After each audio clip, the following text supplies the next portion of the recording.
I'm Dr. Fred Ogola, Senior Lecturer, Strategy and Execution at Strathmore Business School. I also run a consultancy firm called TBS. Today, I want to talk to you about the power of proactive thinking. Just to give us a little bit of an anecdote here. This morning, I went to the gym. Before I started workout, there's a gentleman who was using one of the machines. Then I went to ask him, how many sets do you have? And he told me that he doesn't know. He's just working out, and when he gets exhausted, he'll move. Well, in the beginning, this looks very exciting because whenever I go to the gym, I usually know how many sets do I want to do per exercise. But for him, he was feeling like this guy who is relaxed, who can be able to do the number of sets that he likes. So in the beginning, I thought that is great. Then later I said, oh, by the way, even if that looks great, is that the best way to look at life? Maybe you can judge. Maybe those looks like gym domestics, but the most important thing is what we learn from here.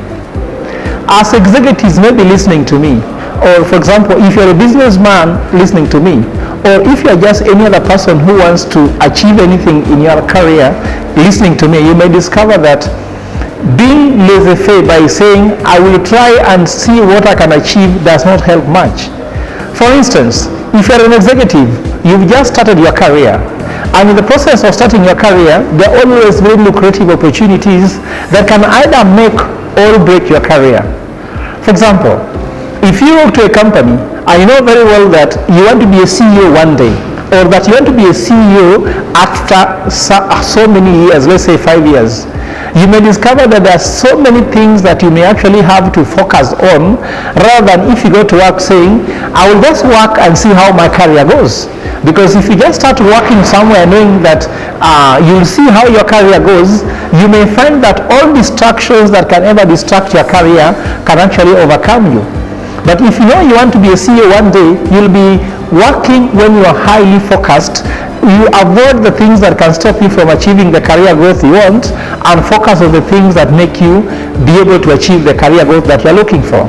I've seen some people that have worked so hard, and when they are just about to become CEOs, when interviews are being done in the board, you discover that this guy was mentioned in some fraud cases that was very minor, that he could actually avoided had he known that he wanted to become a CEO.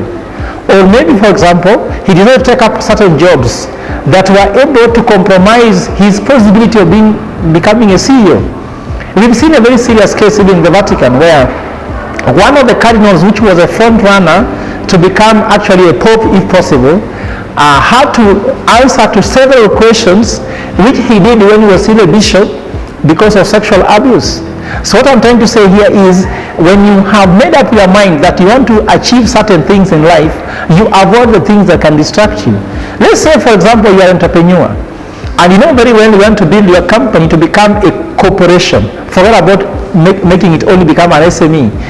Do you know that the journey you will be walking will be demonstrated by the fact that you have a desire to achieve certain goals in life? Let's assume, for example, you have made up your mind that this year I'm going to focus on my career development, but I'm not going to get married in the next 3 years. You discover that all the things that can distract you will never manage to distract you because you're so focused. I've seen this in my personal life. I've seen guys whom we went to study with, and when we reached studies, they were distracted by social life and they forgot their academic life.